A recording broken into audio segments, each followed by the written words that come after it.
વિદ્યાર્થી મિત્રો, આપણે ઓપરેટરમાં બોરોન સુધીના ઓપરેટર જોયા. હવે એની મેથડ બધી સેમ છે, એટલે આજે કાર્બનનો ઓપરેટર જોઈએ. પણ કાર્બનનો ઓપરેટર સેમ ટુ બોરોનના ઓપરેટર જેવો છે, પણ એની સંરચના કેવી છે એ જોઈએ. ત્યાર પછી એની કેલ્ક્યુલેશન તમે જાતે કરજો. એની સંરચના છે એ બેન્ઝીનની રિંગ જેવો એ ટાઈપનું ષષ્ઠકોણ મળશે.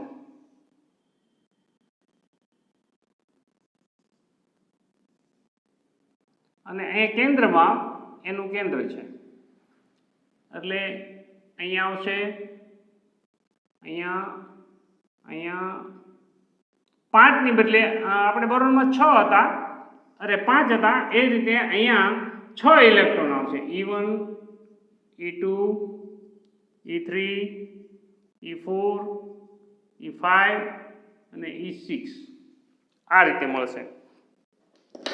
તો આ રીતે તમે જુઓ તો દરેકની અંતર છે એ ઇલેક્ટ્રોન 1 છે, ત્યાં કેન્દ્રથી ઇલેક્ટ્રોન 1 નું અંતર છે એ R1 છે, ઇલેક્ટ્રોન 2 અને કેન્દ્ર વચ્ચેનું અંતર R2 છે, ઇલેક્ટ્રોન 3 અને આની કેન્દ્ર વચ્ચેનું અંતર R3 છે, ઇલેક્ટ્રોન 4 અને ઇલેક્ટ્રોન કેન્દ્ર વચ્ચેનું અંતર R4, ઇલેક્ટ્રોન 5 અને કેન્દ્ર વચ્ચેનું અંતર R5, ઇલેક્ટ્રોન 6 અને કેન્દ્ર વચ્ચેનું અંતર R6 આ રીતે છે. સેમ બોરોનમાં જેમ પંચકોણ હતો એવી રીતે ષટકોણ છે. તો એની હેમિલ્ટોનિયન ઓપરેટર પણ એ જ રીતે રચવાનો છે, અને એની કેન્દ્ર વચ્ચેનું અંતર પણ આપણે જોઈ લઈએ. R12, R23, R34, R45, R56 અને R61 આ રીતે મળશે. આ એની સંરચના છે, અને એને આપણે વર્ણવી દેવાની. અને સન્નિકટ પદ્ધતિ પ્રમાણે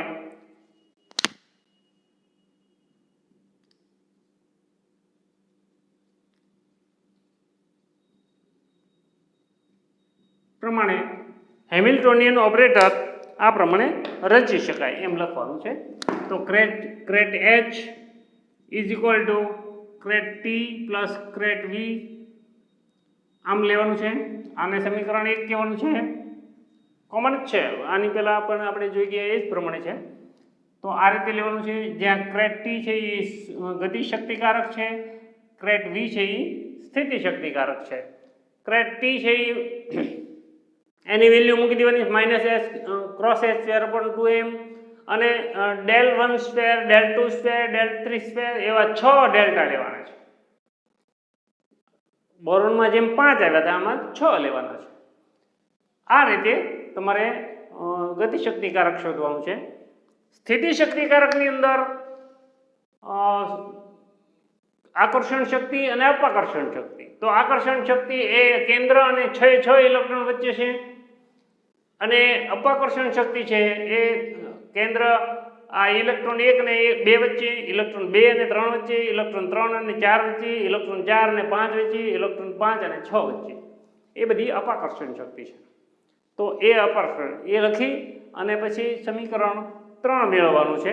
સમીકરણ 2 અને 3 નું સંયોજન કરી અને આમાં કિંમત મૂકો એટલે તમને હેમિલ્ટોનિયન ઓપરેટર મળી જાય. એટલે એ કાર્બનનો આપણે મેળવતા નથી, જે તમે આગળ ઉપર તમારી જાતે મેળવજો. આપણે નાઇટ્રોજનનો મેળવીએ. એ નાઇટ્રોજનનું સ્ટ્રક્ચર થોડુંક સપ્તકોણ બનાવવાનો છે, એટલે થોડુંક ટફ છે, એટલે એ નાઇટ્રોજનનો મેળવવાનો પ્રયત્ન કરીએ.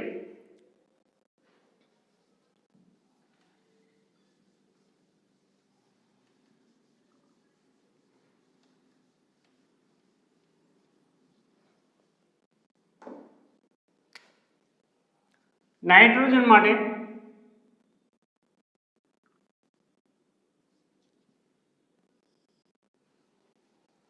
આ રીતે સપ્તકોણ થશે 1 2 3 4 5 6 અને 7. તો તમે જુઓ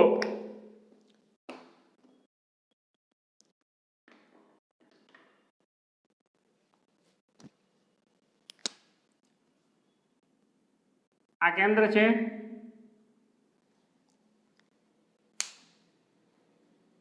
બ્લેક ક્યાં ગઈ?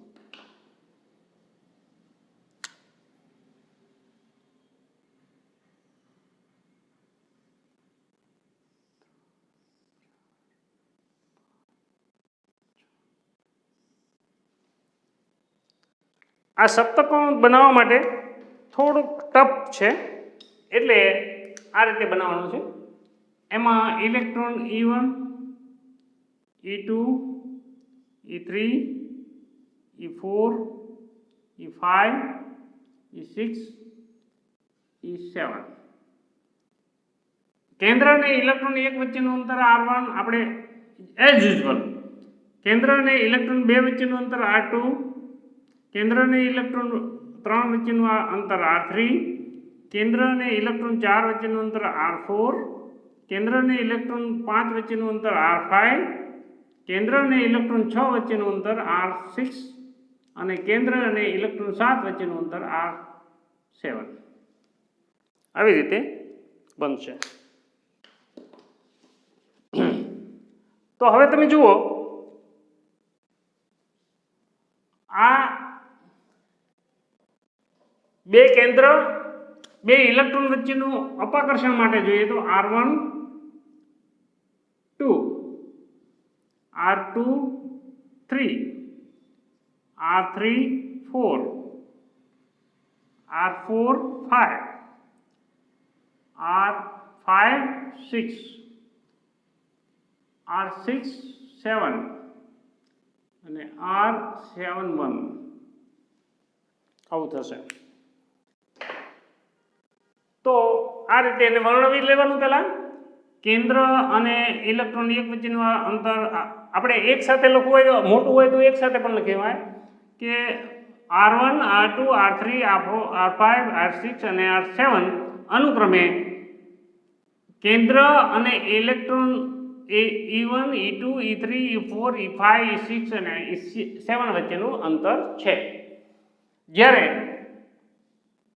R1 2 એ ઇલેક્ટ્રોન 1 અને 2 વચ્ચેનું અંતર, R2 3 એ ઇલેક્ટ્રોન 2 અને ઇલેક્ટ્રોન 3 વચ્ચેનું અંતર, R3 4 એ ઇલેક્ટ્રોન 3 અને ઇલેક્ટ્રોન 4 વચ્ચેનું અંતર, R4 5 એ ઇલેક્ટ્રોન 4 અને 5 વચ્ચેનું અંતર, R5 6 એ ઇલેક્ટ્રોન 5 અને 6 વચ્ચેનું અંતર, R6 7 એ ઇલેક્ટ્રોન 6 અને 7 વચ્ચેનું અંતર અને R7 1 એ ઇલેક્ટ્રોન 7 અને ઇલેક્ટ્રોન 1 વચ્ચેનું અંતર છે.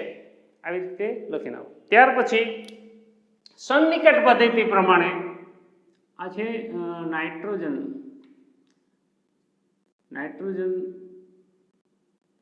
ના પરમાણુનો હેમિલ્ટોનિયન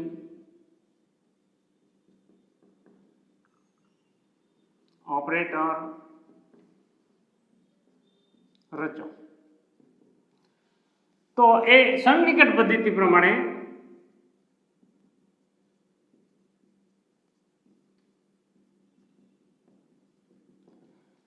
હેમિલ્ટોનિયન ઓપરેટર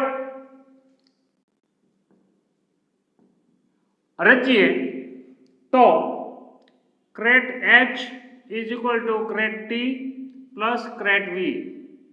આવું સમીકરણ 1 મળે છે, જ્યાં ક્રેટ T ગતિશક્તિ કારક અને ક્રેટ V એ સ્થિતિ શક્તિ કારક છે.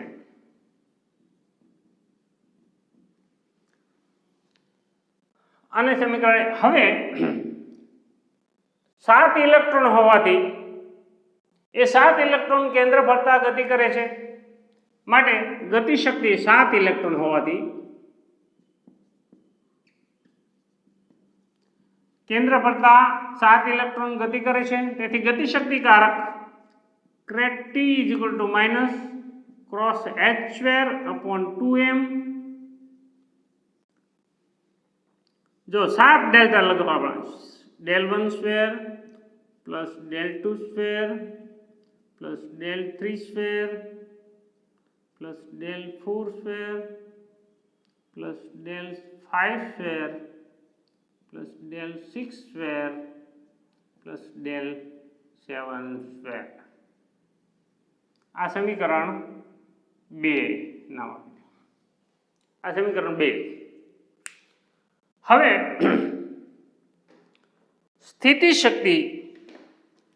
સ્થિતિશક્તિકારક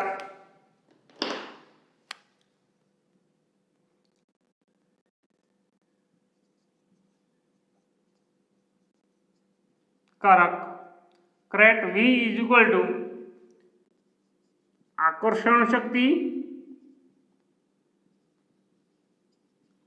વત્તા અપાકર્ષણ શક્તિ.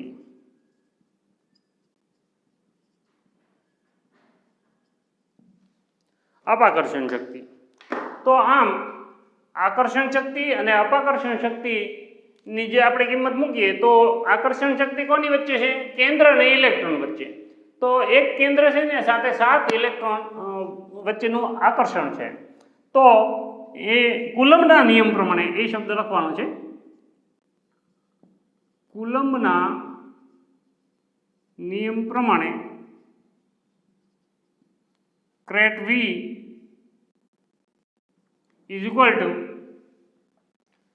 minus Z E square upon R1 minus Z E square upon R2 minus Z E square upon R3 minus Z E square upon R4 minus Z E square upon R5 minus Z E square upon R6 minus Z E square upon R7 plus આકર્ષણ શક્તિ અરે અપાકર્ષણ શક્તિ. તો અપાકર્ષણ શક્તિ શેમાં છે? Electron વચ્ચે repulsion થાય છે એટલે અપાકર્ષણ શક્તિ E square upon R12 plus E square upon R23 plus E square upon R34 plus E square upon R45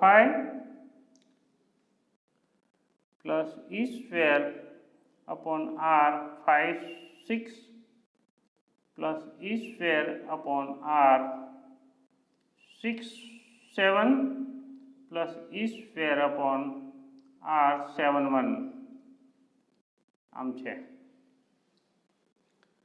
તો આવડું બધું લાંબુ થાય છે. હવે અહીંયા Z ની સંખ્યા કેટલી છે? 7 છે. તો એ Z ની કિંમત Z બરાબર 7 મૂકી અને એને કોમન કાઢતા એ શબ્દ લખજો.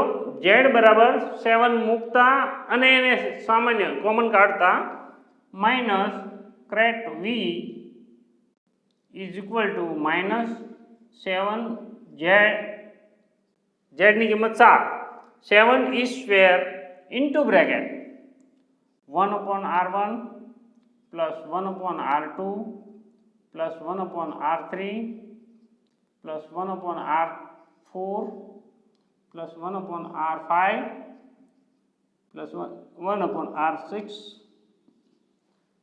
plus 1 upon R7 પ્લસ અહીંયા E સ્ક્વેર ખાલી કોમન કાઢવાનું છે.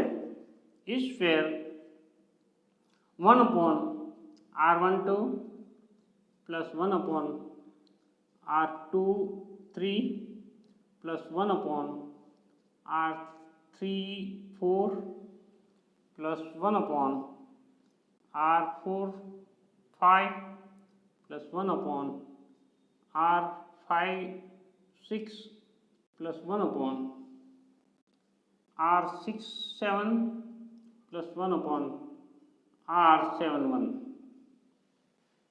આ રીતે આવશે. અને સમીકરણ નંબર 3 આપી દો. સમીકરણ નંબર 3 આપો તો સમીકરણ 2 અને સમીકરણ 3 એ સમીકરણ 1 માં એની વેલ્યુ મૂકીએ ગતિશક્તિકારક અને સ્થિતિશક્તિકારકની તો એ હેમિલ્ટોનિયન ઓપરેટર નાઇટ્રોજનનો આ રીતે રચી શકાય એ આપણે જોઈએ. નાઇટ્રોજનનો હેમિલ્ટોનિયન ઓપરેટર આ રીતે રચી શકાય.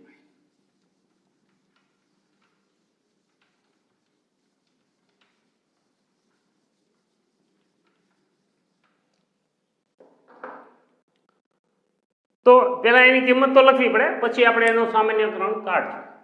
એટલે crate H is equal two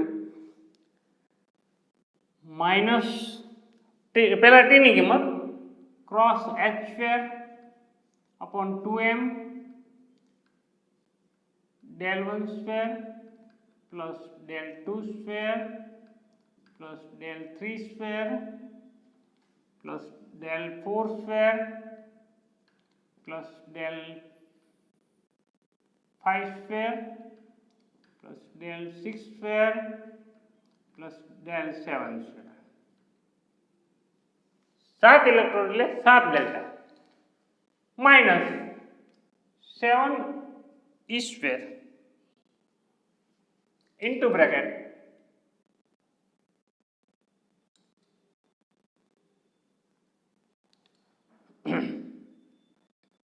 1 upon R1 plus 1 upon R2 plus 1 upon R3 plus 1 upon R4 plus 1 upon R5 plus 1 upon R6 plus 1 upon R7 plus E²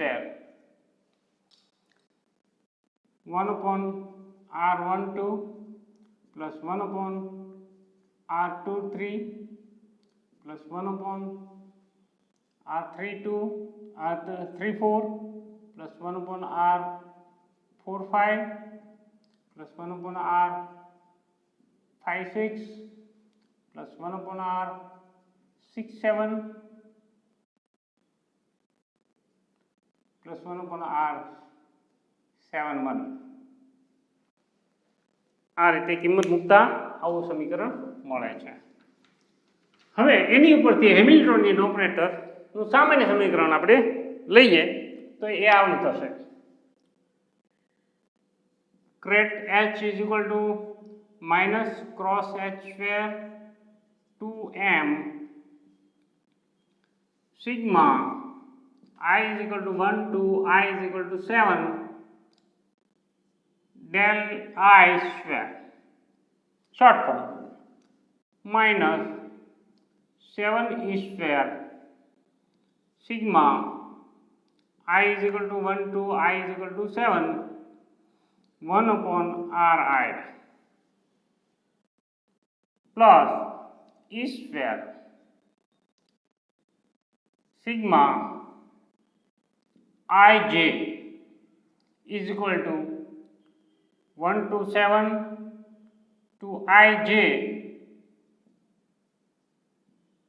बराबर 7 to 1 1 upon Rij. આ final equation થયું.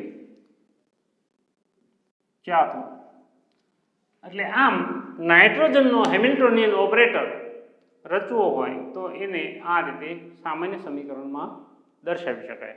આમ ઓપરેટરના હાઇડ્રોજનથી nitrogen સુધીના આપણે operator Hamiltonian operator રચ્યા. તો એ Hamiltonian operator અને એમાં અણુ આયન પણ મળે છે. હિલિયમનો અણુ આયન આપણે લીધો, હાઇડ્રોજનનો લીધો, તો એના અણુ આયન પણ આ રીતે તમે રચી શકો છો.